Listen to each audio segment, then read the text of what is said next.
This podcast is brought to you by Hoare Chartered Accountants. Hoare Chartered Accountants are based in Galway City and are a leading provider of audit, accountancy and taxation services. For more information, visit hoarecharteredaccountants.ie. You're welcome along to the Maroon and White pod. So it's a victory for Galway, which sees them now play Mayo in the Connacht final on May 4th at 4 o'clock in McHale Park. Galway defeated Roscommon yesterday, 124 to 18 points. Really impressive performance by Paor Joyce's side, and they've really issued a statement of intent now. I'm joined by Seán and Eamon Donoghue to look back on the game. Seán, coming to you first. Really professional performance by Galway yesterday. Yeah, to be honest, it was a lot easier than I thought it would be. I had this idea in my head that would say Roscommon would cause us trouble. What was that based on? That was based on, we'd say, their forwards. I thought their forwards, possibly might have caused us trouble because, we'd say in the last 2-3 league games, we conceded a fair amount of scores, but apart from, I think, Ben O'Carroll, who had a great battle with Johnny McGrath, none of the rest of them really. I know the Murchas hit some 2-pointers and some frees, but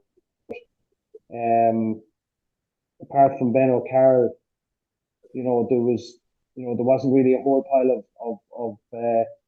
of danger. And I suppose the second reason why I would have thought that Roscommon, would have put it up to us would be that, traditionally they're not afraid to come to Pearse Stadium. They have some good history there.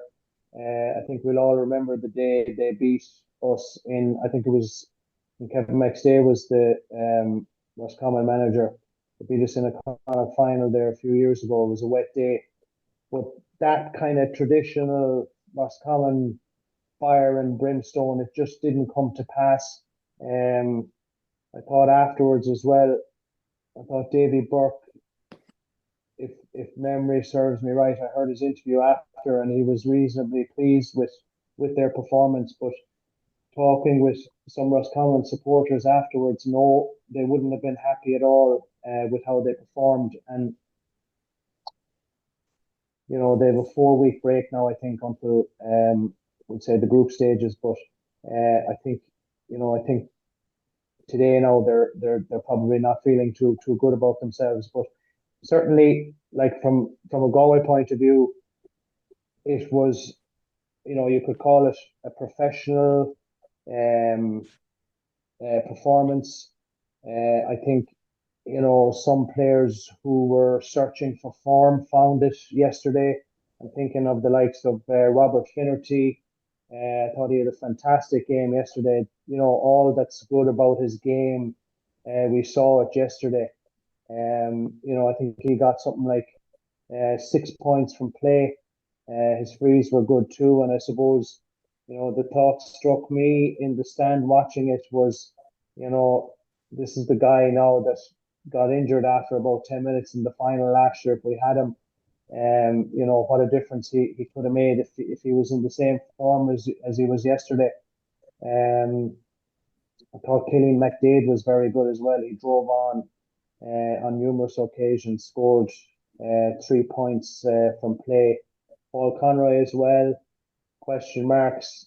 I didn't understand them really, but do the new rules suit him? Well, certainly he gave the answer yesterday. They most certainly do, and he's just at the peak of his game now, whereby his experience married with his physicality, he's just very, very effective as a player. But look, it's not even May, so whilst it was a good Galway performance, I wouldn't be, and it does create a bit of momentum, and positivity. But I'd avoid all the loose talk. There's another game in 2 weeks' time. Eamon, we all thought this would be a lot closer. Uh, I I actually hoped it would be because on paper it's a very good Roscommon team. It's the nucleus of a team which has been very competitive. Division One, or winning Division Two, and being around the last eight of All Ireland series for you know last decade really. Um, with a load of really talented young players coming through, really competitive club scene. So on paper it should be, but it's no surprise because you're looking at the Roscommon team who've come in completely flat. Drew at Westmeath, absolutely limped into a league final, had no right to be in there really, based off the league performances, lost to Meath. Um, like by the standards of Roscommon over that period of the last decade, like really bad results. Like you're talking, like I said, drawing Westmeath and losing to Meath is a falling off a cliff kind of form. Um, really struggled with the change of rules to the 11v11 because they've been playing really heavily dialed into the creating the overlap through Connor Carroll coming out as goalkeeper. Um, kind of continued with kind of real slow, ponderous play, and went into that game. Yeah, like there's the hope because of the quality and the hope because of the idea that it's a big game against Galway in the championship. You should bring the best out of lads. There was no absence of effort, but like there just didn't seem to be any real kind of know-how or real expectation to win at any point. Like it seemed to be all kind of hope, and that died out pretty quickly.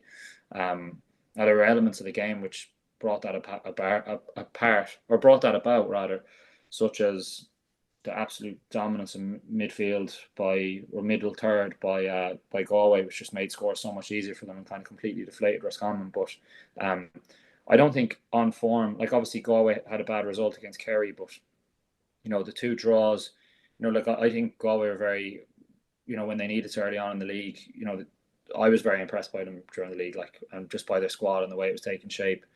Um, as I said, Roscommon came into this poor form, poor showing in the league final, and now looking back on that Roscommon performance, that kind of aligns with what we'd seen in the last couple of weeks. Um, so yeah, surprising in terms of if you look at the bigger picture of the quality of Roscommon, but in terms of form, I don't think it was massively surprising.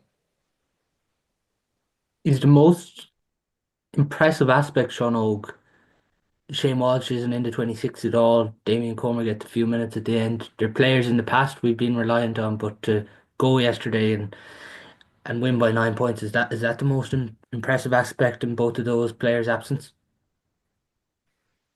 Yes, and like I would add to that, and I would say that some of the players that some of the other players that are on the squad that did not get game time yesterday, just goes to show you the depth that the Galway squad have now. I'm looking. I have the program here in front of me, and I'm looking at some of the subs there. Keane Hernan spent about a half an hour running up and down the sideline warming up in front of the stand yesterday in front of me where I was sitting down, and I saw him play against Donegal the windy day there in Pearse Stadium. I think it was round two or three. We bet them, and he was very very impressive that day. He didn't get any game time yesterday. Obviously, the two boys. I think you know obviously they're brilliant players, but you can if you were to read between the lines in terms of interviews that Padraig Joyce has given, we'll say in the last week or two, I think there's because Damien, as brilliant as he is, but because he's so injury prone, and equally as brilliant as Shane is, but because he's so injury prone, you can't rely on them, to turn up fully fit. So therefore, the sort of reliance on them that we've had to a certain extent. Porrick has, like, the language he's using now is that we're not just relying on them. It's a kind of a mindset change, I think, because um you know, and I can see where he's coming from, but it does make a difference if those type of words that he uses, right? That the team aren't relying on them. But certainly, it'd be great if we did have the two of them back. I don't know, like you just don't know how they are medically, because you don't hear anything from the medical side of things now. Rumor has it that Shane I think Paor said he had two muscle injuries, so it's probably his quad and his back. And Damien, we don't know either, why he can't play the 70 minutes. But look it's a great sign that, you can put in a performance like that without, you know, probably your two most effective players. And it does bode well, but it would be brilliant to have the two of them on the pitch for 70 minutes and to play, for both of them to play well, because I don't think we've seen that, over the last 2 or 3 years, through no fault of their own, but still, it would bring things up even another notch. Eamon, on the inside line yesterday that we did line out with in their absence, Matthew Thompson, Robert Finnerty, and Matthew Tierney. Did you see anything different that they brought as a full forward line? I think that Tierney for starting inside, obviously brings something different in terms of, if you put in a direct ball into him, it's going to stick. I think if you have your Comer and your Walsh, it's going to be kind of more of a him floating in rather than being in as much as he was last week. But Conroy in particular seems to have a really good relationship with him. I think he had an assist for him yesterday, and I think he had 1-3. His most amount of assists Conroy's had for anyone during the league, and so far this year is with Tierney. And loads of other opportunities have come off him as well. Have just maybe gone a bit wide, or there's a good relationship between them. When and he's very smart, Tierney, as well. So if you did have him wing forward and he kind of floats inside, it's just a really good option, which they're obviously kind of toying with even more now. Without Comer, you probably have him set up there more often, but otherwise it's kind of drifting in and Comer drifts out. I thought Finnerty was very good. But at the same time, you kind of have to bring it into, you kind of have to weigh it all up insofar as very easy playing inside line when your midfield is absolutely dominating. Kane Darcy was catching ball, coming down clean hand pass. A lot of the scores were, they were completely clean catches on the run. And it was just completely opening the game up, and it was relentless one after another. And Roscommon were committing numbers to the breaks, and then it was just wide open space. And then the second thing is, I think Roscommon got the matchup really bad. I think that Shane Walsh was being lined up to mark a Comer, or sorry, Brian Stack was being lined up to mark a Comer or Shane Walsh, and then obviously neither of them were available or started. And I'd imagine that Higgins was being lined up down to mark Finnerty, and then when the game progressed, as Finnerty ended up being the main forward starting, they just kept Higgins on him, and that was not a matchup. Higgins' biggest strength is going forward. He's not a man marker. He's not a tenacious cornerback who man marks and sticks. His defending abilities have progressed, but he wouldn't do that for his club. He wouldn't be. So I wouldn't have seen him. I would have put a David Murray back there, or even in the circumstances put a Brian Stack on Finnerty. And then you kind of would have seen what it was really kind of about, so in terms of that, I kind of bring that, I suppose, balance to it. But I was really like Thompson. I was actually really impressed with him last year in under 20 when Roscommon beat them. He was very, very good. He's just a really different type of footballer. When that Galway squad is so strong now, 1 to 20, that you kind of have players who you're looking at, they might start a game or might come on, and even just what they're adding to the camp, but he's just a very different player, a really good link man. He's just really talented. The new rules, when you're looking at, it's just great to see, that game in terms of the amount of kind of quality kick passing, particularly by Galway, Conroy, the amount of kind of skills on show in comparison to previous summers, and your Galways and Kerry should thrive through that, and the likes of the Thompson should really thrive because he's really skillful, plays off 2 feet, he's got really good balance, plays with his head up. So I think that the three of them inside are definitely options, but they're going to face a lot stiffer tests that. Again, that probably Roscommon's backline. You did championship debutant pretty much in Frost, and then you had a wing back kind of converted into cornerback. So it isn't a stern attempt against Mayo. I think Mayo test for the back line and around the middle, but then Mayo won't have the forwards that Roscommon have. But I think it'll be a lot more competitive. There's something, Eamon, you've obviously experienced Dublin club football, and I was listening to Cian Darcy's interview yesterday. It's a good interview for anyone who hasn't seen it with Jonathan Higgins on off the ball. But Cian Darcy openly said he thought his chance with Galway was gone. Then he built on that campaign he had with Ballyboden to get them all the way to the county final. You've experienced Dublin club football. Do you think that was the turning point for Darcy? Has it improved him as a footballer, do you feel? What I'd say with Darcy and John Maher, actually, I think the two of them physically transformed.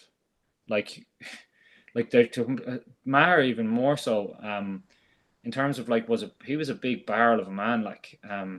They're so lean. Like Darcy's in phenomenal shape. He's even taller, and he's just and Maher in particular, they're so lean and they're just covering ground. And that wasn't them. Like I've seen them play for Galway in bits of early parts of the year getting running, and they just didn't have that mobility. They didn't have that athleticism that they have now, which really suits the game. And they're most importantly, again, like Paor Joyce's reward in that. He sees the value in that, and now everyone else sees it. But like he's seen the value in John Maher covering ground, getting in tackles, giving smart passes. Like he's runs in behind. Darcy's ability to kind of put in the yardage from the half forward line, his aerial ability. Like they're seeing that over kind of maybe some of the flashier stuff, and now everyone is spotting that stuff. It's easy to spot it now, but like they're being picked ahead of other lads who were way bigger names in Galway. On like think of the success Galway have had underage and the amount of lads who come through who were stars ahead of those. Poor Joyce put these lads in, so credit to him. But I seen Darcy play the county final before last. They got beaten by Kilmacud Crokes, and he was outstanding. Like different game back then, as in less kickouts, but anything that was kicked around him, he grabbed. His ball carrying, his athleticism, and Dublin football is a very professional setup. The big difference is that fitness, like the training, the nutritionists. It's like a county setup for them top few clubs. You're like your Kilmacud and the Finas, Ballybodens, Judes. Like it is a at least a Division 2 standard setup. So you would, if you're in there and you're committing, you would get the fitness levels up to that level, and be playing and whatever else. So if that's part of the reason why he got up to there, but as I said, Maher didn't go to Dublin and he got the same. So but those are really impressive. But I couldn't understand Roscommon. Like I seen that not having a matchup on Darcy was mad from the start, because he plucked ball out when he came on against New York as well. And he's obviously a huge man, but they persisted with like a zonal kick out plan, and Darcy just drifted between the zones. That was how he caught his ball. Like, so the ball got kicked from the middle, he came in from the wing and caught it across everyone. The ball got kicked from the wing, he came from the middle and cut across everyone. So you had two lads going for the ball, and he just pulled across and jumped. So Roscommon were holding their zone, so you needed to go in a man for man. And like zonal is huge in the old game because most kickouts went to the space, but now most kickouts are contestable and going further. You need to kind of be able to mix that up, and like I said, like for me, like the man of the match and the winning of the game, like in terms of remove the game as a contest, was Darcy's just dominance of the air. Like Yeah, 6 clean catches. He was just dominating. And I said, coming down and going with it, like it was a massacre. It was like something you'd see in an underage field. Seán, you mentioned earlier on about Comer and Walsh not clicking together. Is it a concern for you that the two of them haven't played 70 minutes together this year? Yeah, it would be because I like as good as Galway were yesterday without, we say, both of them. Well, obviously Damien came on for, what was it, 15, 20 minutes. I think that when it comes down to, we'll say, if Galway get as far as a semi-final or final, that and you look at any team that has won All Irelands over the last 20 years, it's always the marquee forwards, the blue chip players up front that win the big games. And as good as, if you like, the supporting cast is, right, I still think we need the two lads in Cork next July, giving 8 out of 10 performances if we're to, and there's a long way to go between now and then. And, but if we're to kind of get to the top of the mountain, those two lads will have to be, they're going to have to be, in my view, fit. So, we've been a bit unlucky, especially like, last year, Damien, like if Peyton wasn't fit enough, in the final against Armagh, you kind of felt sorry for him, but you can see what damage he can do when he's fully fit. Shane Walsh as well. The final he had in 22 against Kerry. So, he has, he's a big game player. I mean, even would say for Kilmacud in the, club campaign, he was very, very good. So, look, is it of concern? Yes, it is.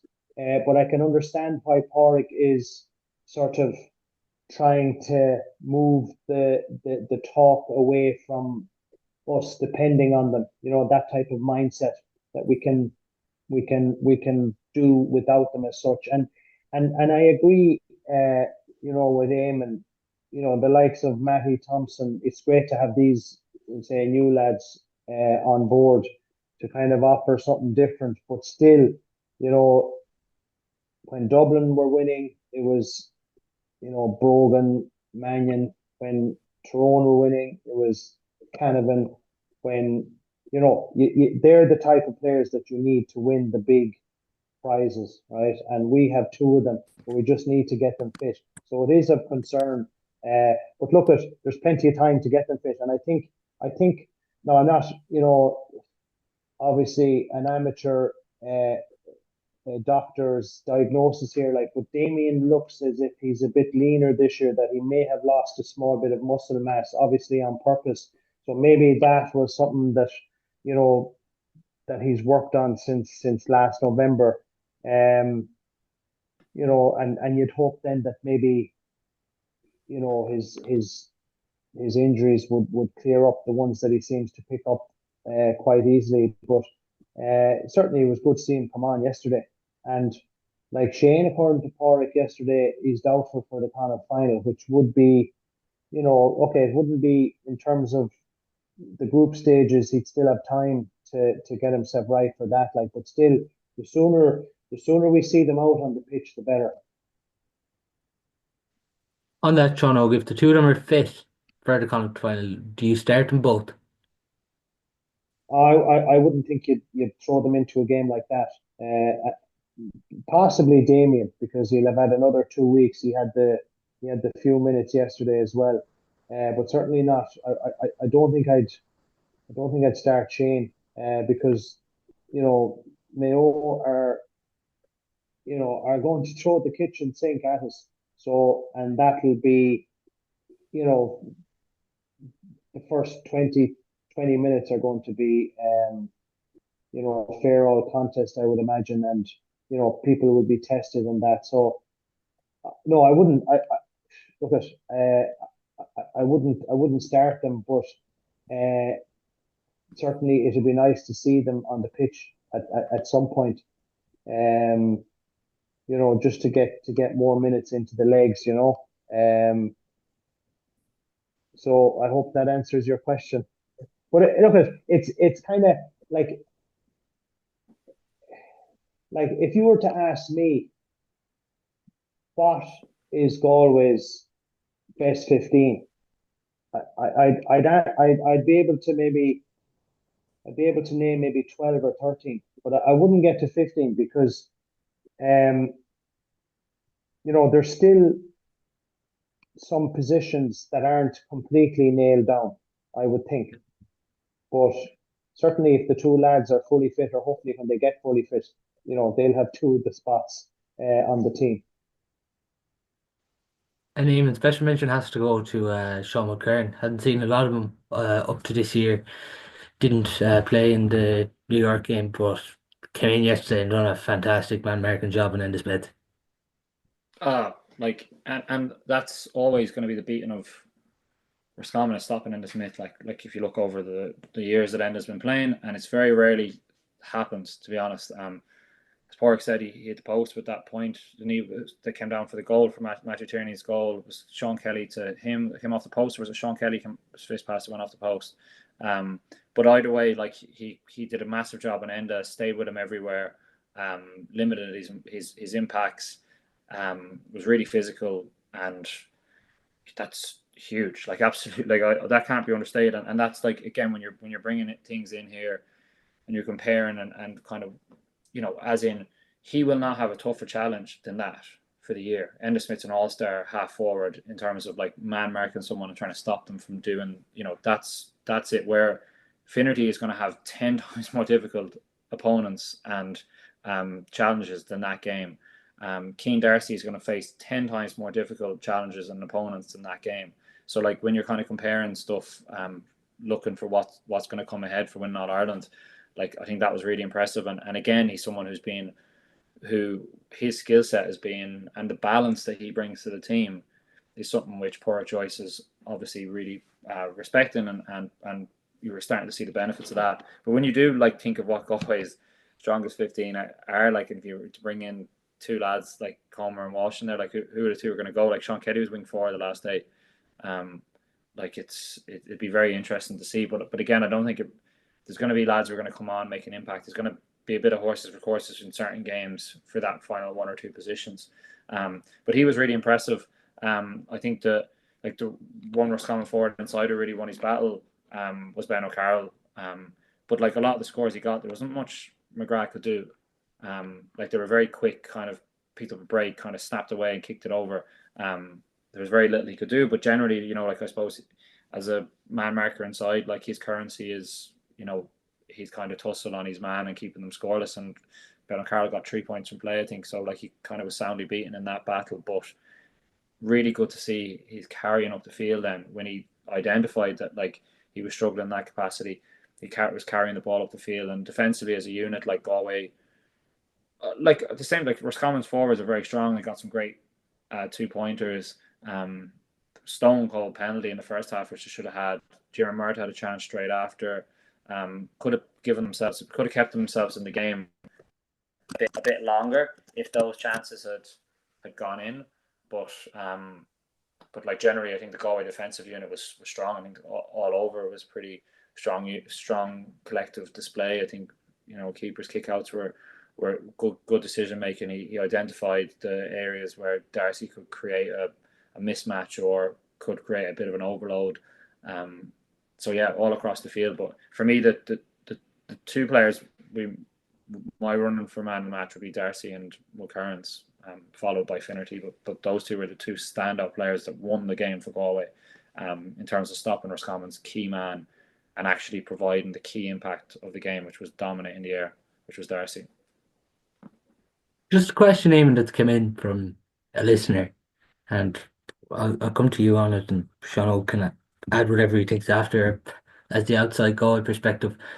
A question that's come in from a listener: do Galway flow better as a team without Comer and Walsh? There was a small, like, I'm trying to think of, like, in my head, I feel like there's loads of examples, but on the top of my head, I can't jump to it straight away. But there's examples over the years of teams who, you've could spend the whole year waiting for X or Y to come back, and they just keep winning, and them lads might just come in and end up adding something from the bench, or maybe end up finally getting their place for a final or for a replay. Like, there's no doubt that Galway were flowing. Like, Thompson is a great link man. Thompson, Tierney, and Finnerty worked really well inside. There was no doubt that they can, and the three of them kind of play off each other. And Finnerty kind of did thrive in that element of being the clear finisher, the clear man who finishes the moves. I suppose your element comes into just the personality where, big games, if Galway are just really struggling, they can't really create chances and need somebody to make something happen out of nothing. That's where your Conroy or your Comer and your Walsh really step in. But Galway, like, we don't know because we haven't seen Comer and Walsh in the new rules, and how that would flow. But there's definitely more individualism going on with Walsh in particular, because like he backs himself, and it generally comes off. But there's no doubt that forward line was really flowing. Conroy was putting in a lovely ball, and they were playing off each other, and there was a lot of it was very fluid. But as I said, platform was set in terms of complete wipeout in the middle third, and we don't have the comparison. Of seeing Walsh and Comer in the new rules. So, but they were flowing really well. So I wouldn't be surprised to see, for a good period of the season, and when Walsh comes back as well, to see Walsh and Comer coming on in games. I think that's a great place for Galway to be in. For them to come back in, and then when they come back in, they come back in within the system and within the team. And that's probably what Seán was saying, like in terms of, and it's also removing the risk element. But I was thinking to myself when I was watching them, like how fluid that forward line was without them. But there's loads of asterisks around there in that game, judging that game. It'd be mad to judge that game, like, in my opinion, taking too much from that. I just don't think it was I don't think it was a huge challenge. Yeah, it seems crazy when you say it, and we've seen Damien Comer off the bench against Dublin, how much he was benefiting under the new rules. Shane in the early stages, the 2-pointers he was kicking. And Sean, we can't forget about a certain Peter Cook either. Yeah, it'll be very interesting to see how, he was on the extended panel, I think, yesterday. If somebody got injured, he would have popped into the subs, I think, before the game. But certainly, Peter Cook being back it's a positive. I mean, he's got loads of experience. He's another big man in that middle third that can compete for kickouts. He's well able to score as well. So it'll be just interesting to see how quickly, or what role he might have, or how quickly Paor will introduce him onto the panel or team or whatever.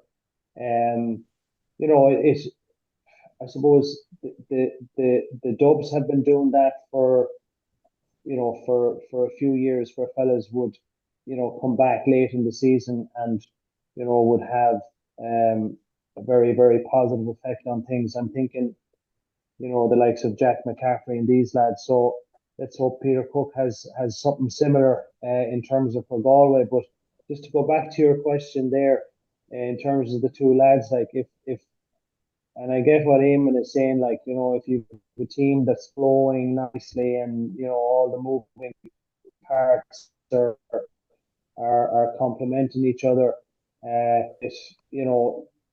will it change things or change the dynamic or the chemistry? But for me, like, if they're fully fit, they play. That's it. Yeah. And like I said earlier, if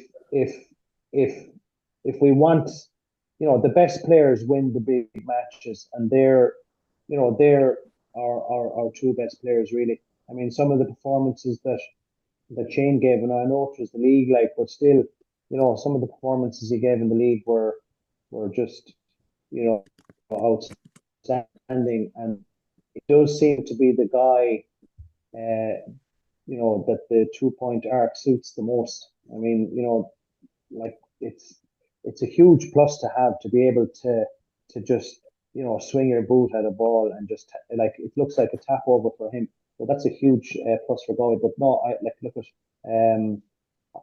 they'd be on my team all day long. They're fit. Do you think Cook needs to get into the 26 Sean for a Connacht final, given he was away from the intercounty football scene last year?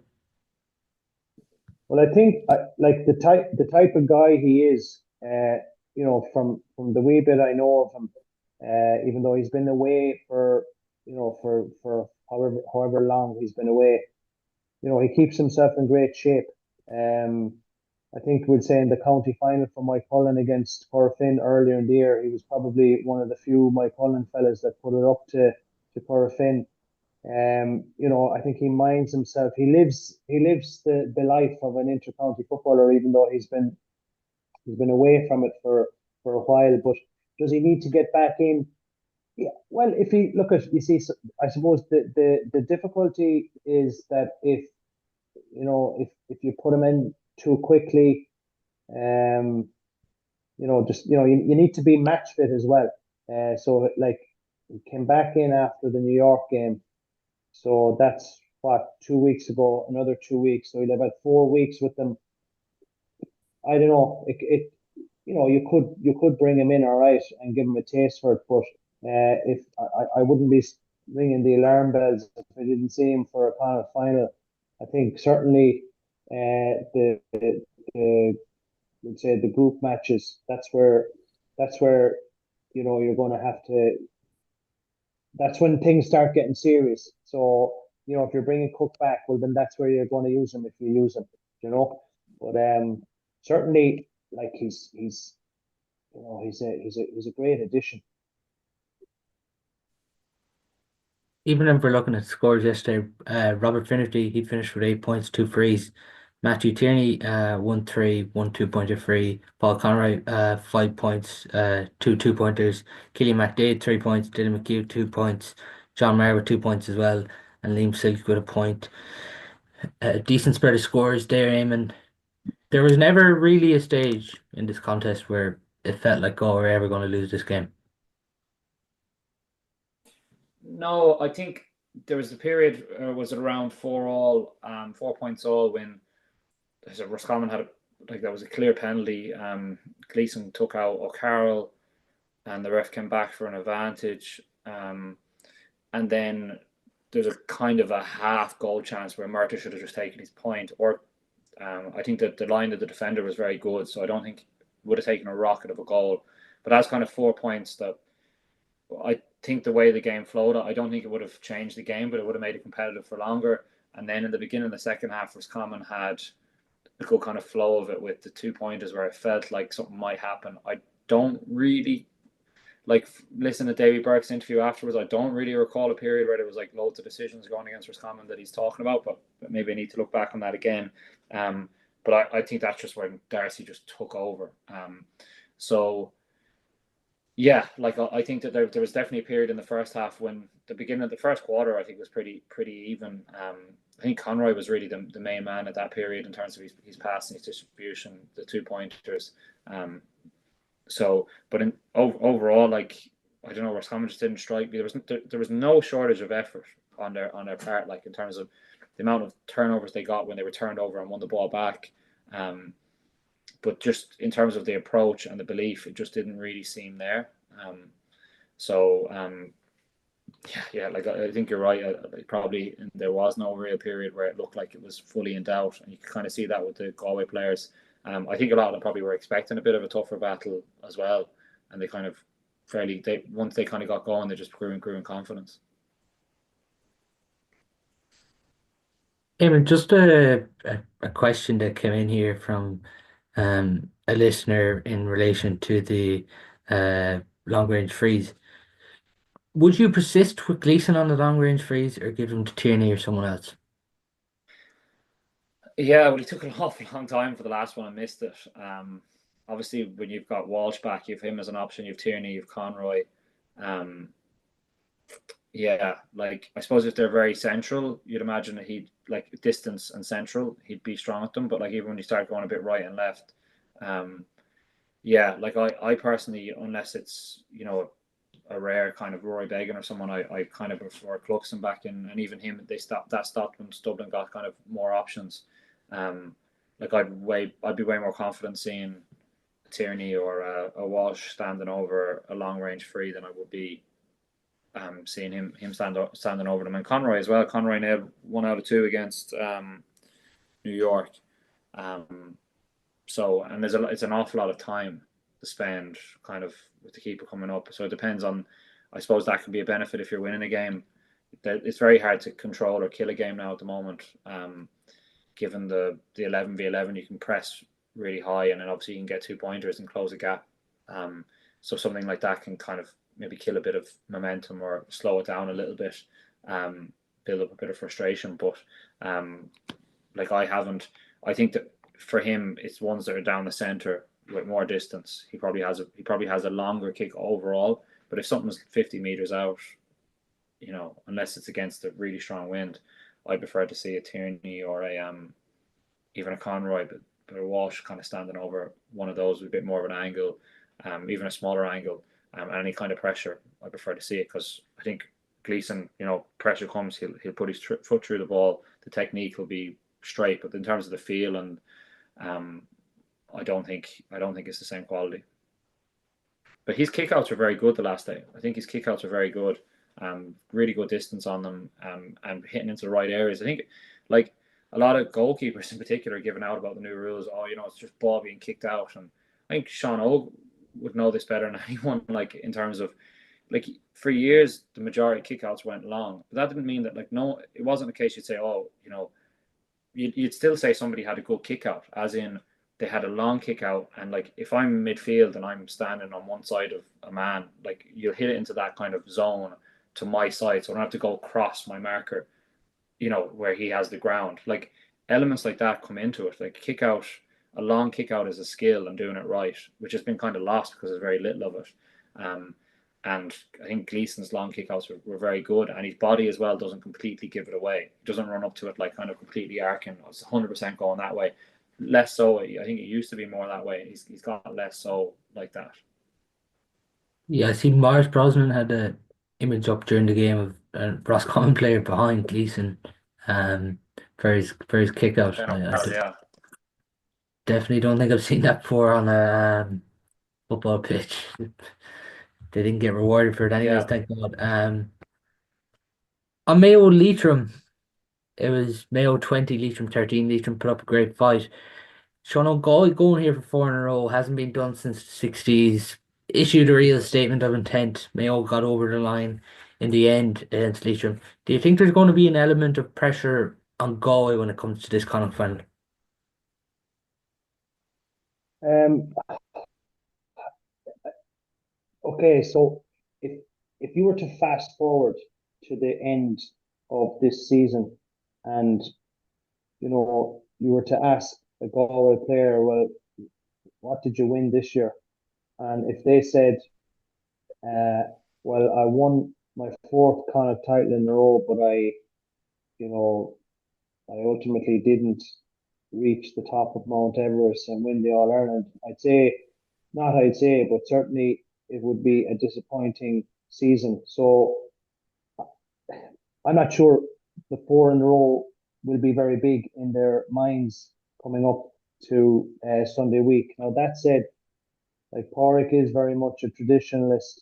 He'd be very aware of the fact that it hasn't been done since the 60s, and winning games gives confidence, and it would be an achievement, but still, I don't think it's going to add any extra pressure. I think it's a big enough challenge as it is against Mayo. They in Castlebar. I mean, they'll, like I said earlier, like they're going to throw the kitchen sink at us, and try and prevent us to win for not like for their own reasons, not necessarily to stop us winning four in a row. But I suppose one thing you can say about this Galway team is that they've played in lots of big matches over the last 3 or 4 years. So I think a Connacht final in Castlebar against Mayo, whilst it will it'll be a big occasion, and I'm sure there'll be a much bigger crowd than there was in Pearse Stadium yesterday. I don't think it will be. It's not, like the pressure is not going to get to Galway. Let's put it like that. Of competing for a four in a row. Where does the Connacht medal rank in the list of things you've won, Seán O'G? Well, yeah, that's a good question. Certainly, I'd be very, I suppose, proud of like I was involved in 9 Connacht finals and I won 6 of them. So, that I suppose that wasn't, I was lucky enough, that wasn't too bad. some of them mean more to me than others.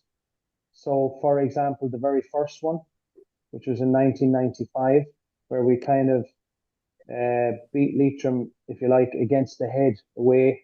We beat them. This was, John O'Mahony's good Leitrim team in 1995, and then it was a sunny day in June, and we beat Mayo. So, I mean, how much better can it get than that?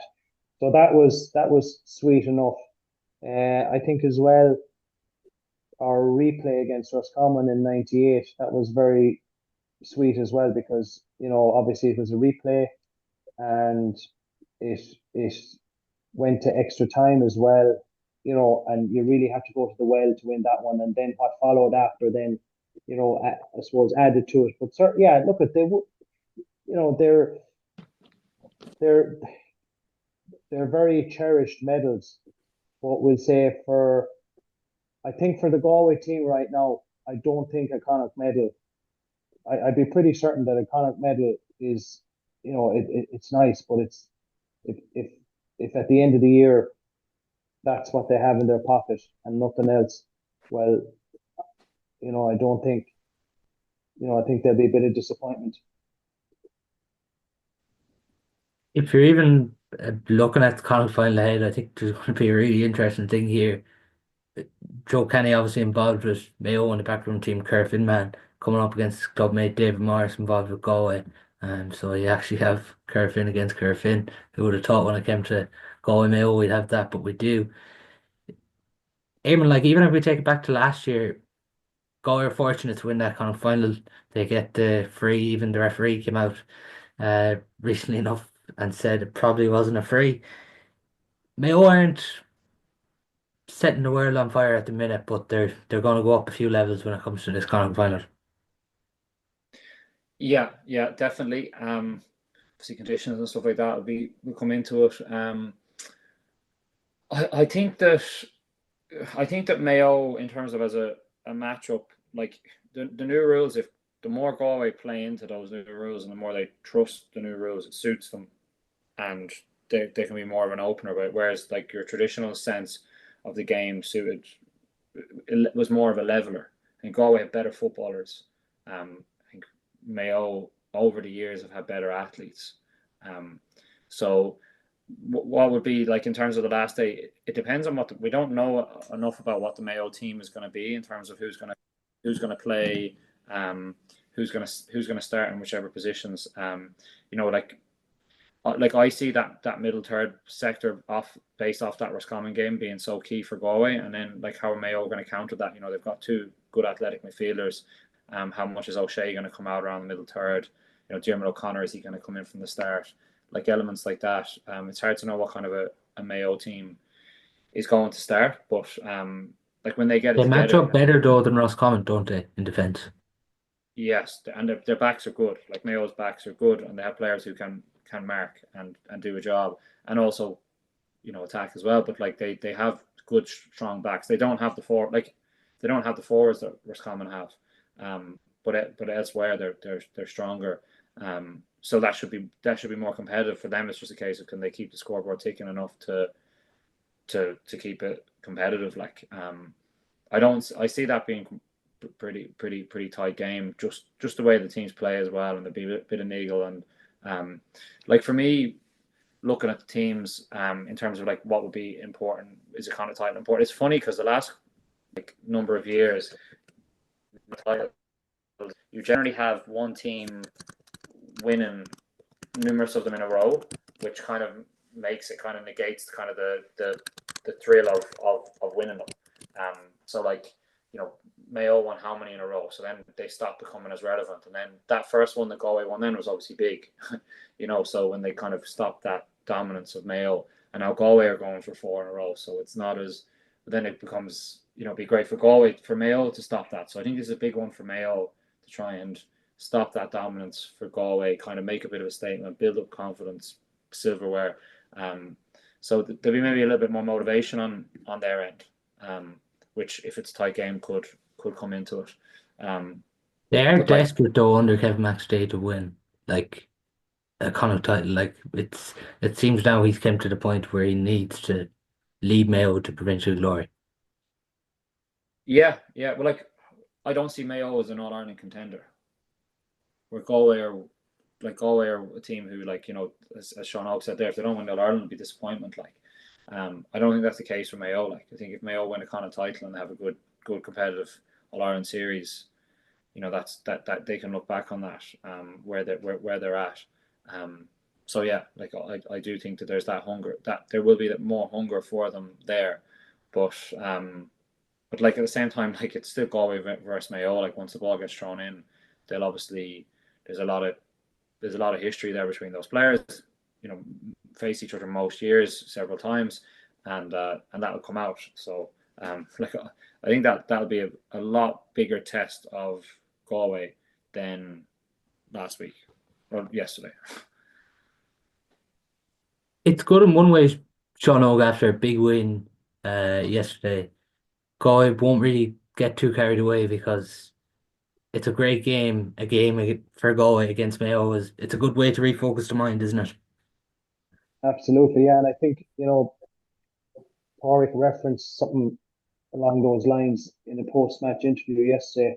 Um, I forget now the exact words that he used, like, but the players in the Galway dressing room yesterday after the game, they know what's coming down the tracks. And, I actually looked at the odds today, and like Galway are very short odds for Sunday week, which, if you look back at the history of Connacht finals, between Galway and Mayo, oftentimes the favourite, they don't win.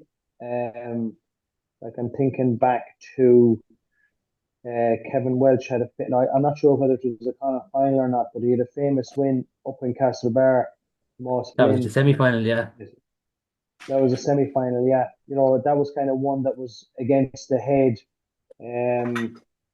So like the Galway Mayo finals take on a life of their own. Obviously because of the rivalry. I think Stephen Rochford, would I be correct in saying that he's never won one as part of a management team, either being a manager or we'll say a selector. So, there won't be any lack of motivation there. And I think Kevin McStay, obviously, it would be a great confidence booster. Because just from talking to Mayo people, they're probably not hugely positive about, we'll say, where they're at the moment, which, I know, like they got to a league final. Now I know they didn't perform, I suppose, that well against Kerry in the final, but still, um, they'll see this now as a massive uh, opportunity for them. And the other kind of final that I remember was 1999, where like they knocked us out of the championship in Tuam Stadium. It was a wet day. I think there was something like 30,000 people down there. Like we were the All Ireland champions, and that I would say Sunday week. I know Galway aren't All Ireland champions, but they've been, I suppose, touted as possible contenders, for the All Ireland this year. Like, so it's a huge opportunity for Mayo, and they will see that, and they will go at it, with that in mind. And you know, like last year in Pearse Stadium, you referenced it there, Paul. I mean, David Goff, I think he said not alone was it the three that Conor Gleeson took over, but there was one or two before that as well that he probably felt if he had his time again, he would have reversed them. So they'll be feeling a bit sore about that last year as well. So and also we'll say the league match that we played against them in Castlebar, I think we gave them, I think we scored something like 26 points that day. So there's a lot of motivating factors.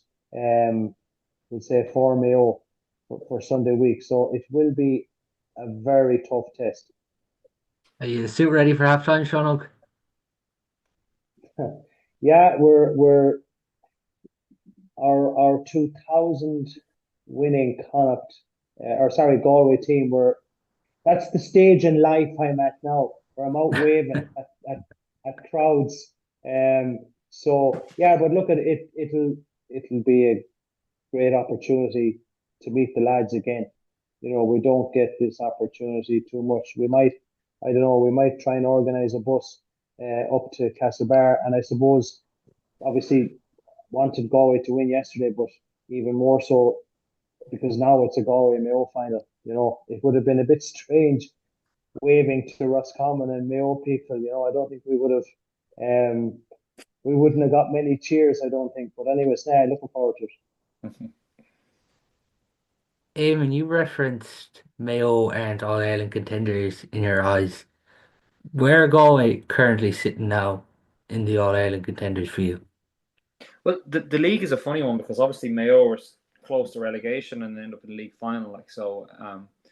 That's how close it was. But just in terms of what I was seeing in terms of performances throughout the league, and just the team, the squad that was developing, more so than anything else, the squad that it was developing, and also how the teams were adapting to the new rules. And for me, Galway's squad that it was developing was further than last year. Like, there's some elements you could say, like, if Galway were to pick their strongest team this year and last year, what would be the difference? But it's more so for me that they are adding pieces to the jigsaw. Like, their squad is developing, it's getting fuller.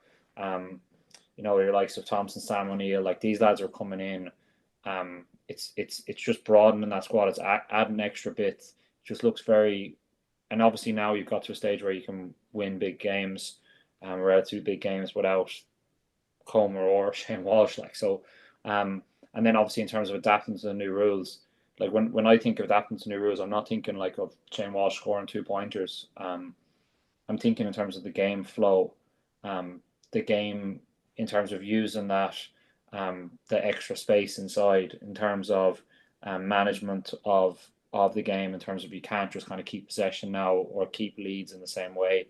How teams are going to adapt to that, and I think Galway with their skill set, Kerry as well, are the 2 teams who stood out to me in terms of the league for that.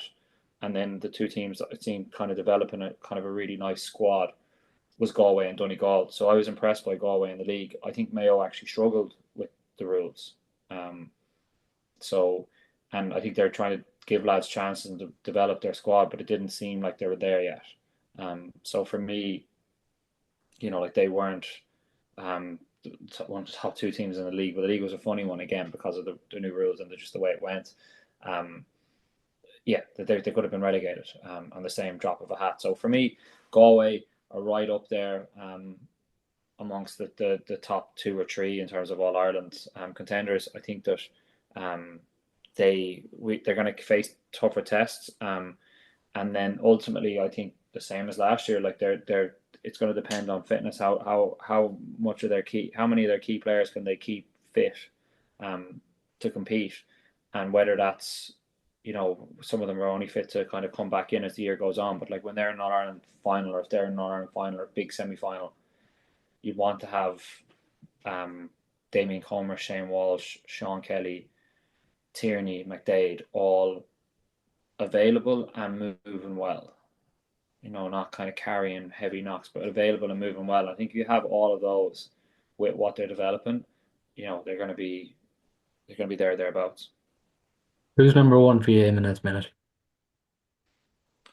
It's funny. I would have said after the league, I would have said Kerry, but then it's hard to say Kerry after the Cork game, and prior to like last year and even the start of the league, like I really, even up until I think even up until it became, I think Kerry came into their own when you started to see 11v11, because obviously they kick the ball.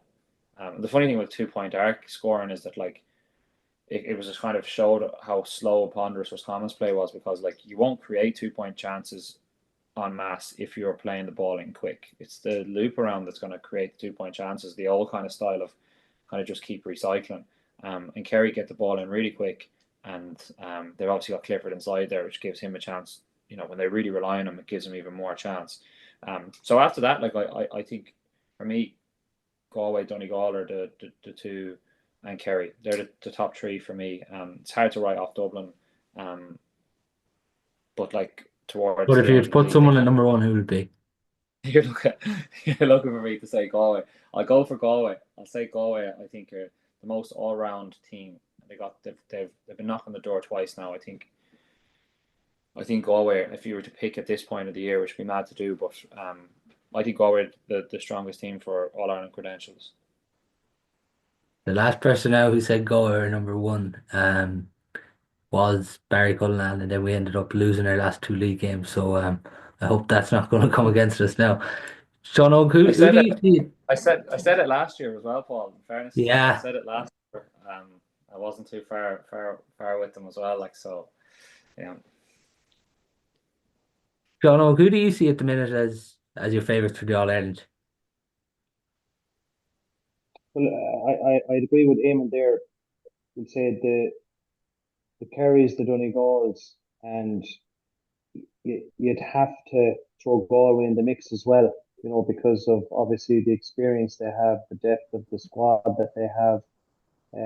But again, I know I'm repeating myself, but unless the two boys are fully fit,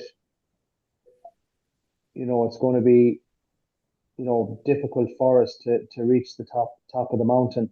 And if like every like yesterday was a professional, impressive performance, and Galway football fans are feeling good about themselves today, and here we are now, who's favourites for the All Ireland, and I suppose if you asked anybody, Galway would enter the conversation, but things can change very quickly. And I would be wary, because if you remember, the opposite was the case last year. We struggled.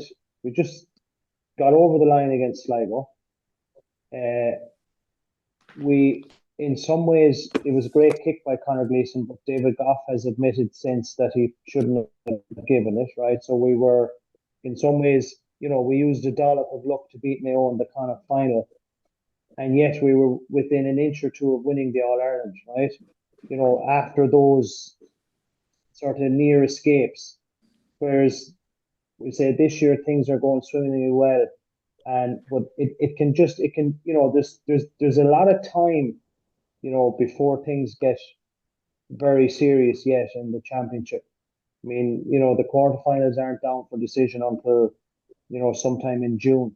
So and we're not even into May yet. So a lot can happen between now and then. And also, like, if you were to ask this question this time last year, I know the rules have changed and all that, but I don't think many people would have, mentioned Armagh as, potential All Ireland champions this time last year. So, whilst the three teams that we mentioned certainly look to have the best credentials right now, there are other teams that outside of that three that could have a very big say, and like, I suppose if you were to look at a dark horse, let's look at Tyrone. I mean, we talk about Keane Darcy and Paul Conroy and, our big boys out the middle. I mean, they have equally as big giants out in the middle of the pitch. And they have a goalkeeper that can, pick them out with kick passes, and they have forwards that we all know about, the Canavans, etc. So, when the question is asked who is favourites for the All Ireland right now, it's the answers are given with a large degree of kind of, I don't know, just cautiousness really. But yeah, certainly right now those three teams, Donegal, Kerry, and Donegal for the Jim McGuinness factor. I mean, he's just they're just so well drilled, and they're so fit, and they're just he's he. I'd love to be a player on the Donegal squad just to see how he operates. I'd say it's just it's a complete and total buy-in to McGuinness's methods, and then obviously It Kerry. would have I mean, suited a the lot Donegal depends. system, Sean Og. Sorry. You would have suited the Donegal system. Oh, I no, but I'm just whatever about the way they play, but just his whole approach. I just he thinks outside the box. I would think, and it just would be an interesting person to be managed by. I would think, um, and then obviously Kerry. I mean, I still think I think David Clifford. He was good. Like it's hilarious. I mean, we're like Kerry were nearly caught by Cork the last night, right? And David Clifford, I think, in the first 25 minutes, he had 6 points from play, right? But you know, he was just okay by his own standard. That's how good he is. I think David Clifford is kind of timing his run. I think we'll see even, he can get to an even higher level with the new rules kind of later on in the championship when the stakes are much higher. Um, so I'm looking forward to I'd say especially from quarterfinals on. I think we're going to have some epic games. Yeah, even I, after this. I, sorry, I was just going to say I agree with the Tyrone dark horse. Like I see them as a really strong contender now, and they've got lads back, but also they've a load of like that. I watched their under 20s last year, and they were as good an under 20 team as I've ever seen. And now while there's not loads of them come straight into the team, there's a lot of them around the team. So again, the more than Galway bringing in the likes of Thompson, Sam O'Neill, whether they're playing or around it, I think it just adds the whole dynamic, pushes everyone on. So like I think that's a huge part. And then in Donegal, I think that the difference with the other thing that pushes them on as well is that they actually have loads of really good footballers.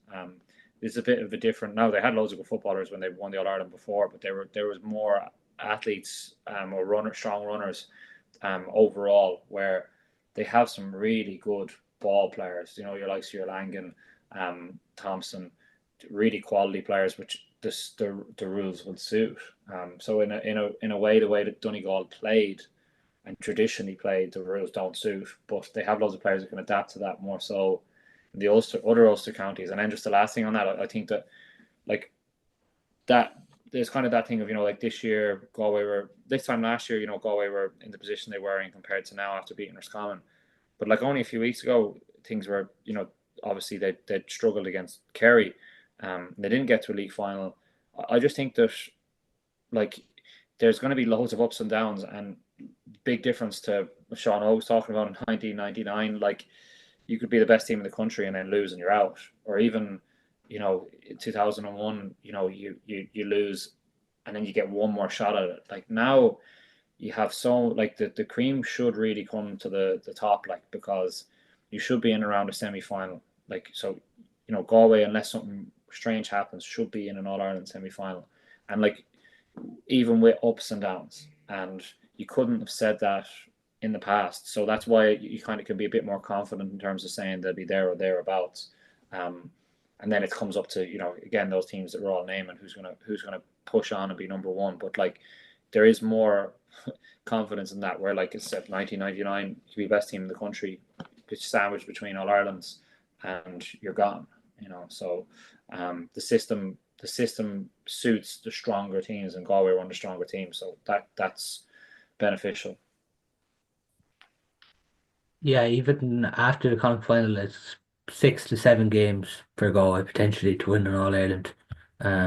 Obviously, if you top the group, you'll avoid the preliminary quarter final. If you come second or third, you'll go into that as Galway did last year.